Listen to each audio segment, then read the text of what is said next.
Bhima Promila. Nikhaurini Bhima Promila. Aijoni Bhima Promila. Nikhaurini Bhima Promila. Bang lai bang sinaya. Empo en la sinaya. Bang kaya nang dong di ke. Maharini Bhima Rani ko. Maharini Bhima Rani ko. Jai Jai Jai. Bipia Jai. Jai Jai Jai. Hagramani jai.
बिथांमोना भबिष्यताव जाहाथे गिलिर बिबान रुजुननानै बे बिबानखौ मावफुंनो थांनायाव जोंनि लाइमोन जाखांबोनाय फरायसा फरायसुलिफ्रा फरायनायाव गोसो होआलासिनो मोजाङै माने आवगायालासिनो जोंनियाव doctor engineer IAS IPS ACS APS बेफोरो ओंखारै जाया बिनि थाखायनो फरायसा आफादखौ जाथिनि गिदिर बिबाननिफ्राय दोनथ'नांसिगौ होननानै इउजि ब्रह्म बिथाङानो बुंनानै बिएलटि बै समाव आलोचना खालामनाय समाव बेवहाय आलादा रायजोनि सोमावसारनायखौ दोनथ'दोंमोन आरो इयुनाव आलादा रायजो बड'लेण्डनिबो जुदि माने मावलांनांगौ जायोब्ला बेखौ राजनीतिक हान्जा हिसाबै बा सुबुं आफाद हिसाबै बे खामानिखौ मावलांनाय जाथों बे सोमावसारनाय खामानिखौ दैदेननाय जाथों नाथाय दुलाराय बर' फरायसा आफादखौ आरो बेबहार खालामनो नांला मानो दुलाराय बर' फरायसा आफाद माने फरायसाफोरनि आफाद आरो फरायसाफ्रा जुदि सोमावसारबाय थायोब्ला जोंनि गथ' गथाया डक्टर इन्जिनियार जानो हानाय नङा जोंनि गथ' गथाया एपीएस इउपीएस परीक्षा हानाय नङा आरो होमबाना बर' समाजाव आईपीएस आईएएस एसीएस एपीएस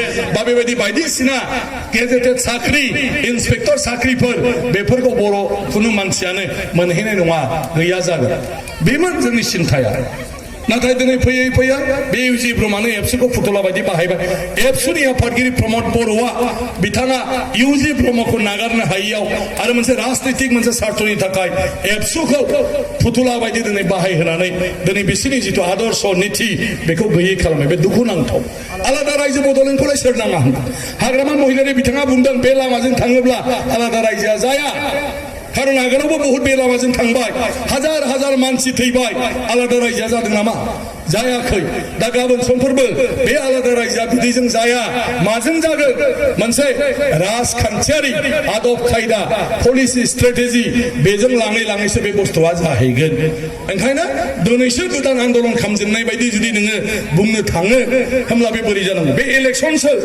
इलेक्सनाव मानि इसिबां रायजो बिनाय बियैखौ लानानै इसु जानांगौ रायजो बिनायखौ लानानै नालाय 10था जनगोष्ठीया माने एसटी जानो मोना होनबाय नालाय दिनै एबसुनि केन्डिडेट जोंनि इउजि ब्रह्म बिथांनो खुनु बर' नङै मानसिफ्रा भट होनाय नङा जुदि भटखौनो मोनाबा बर'नि भटजोंनो देरहानो गतिके दिनैनि दिनाव एबसुनि केन्डिडेटआ जेननाया 100% आजिर दिनथ इउपिपिएल पार्टी हाराथ' 100%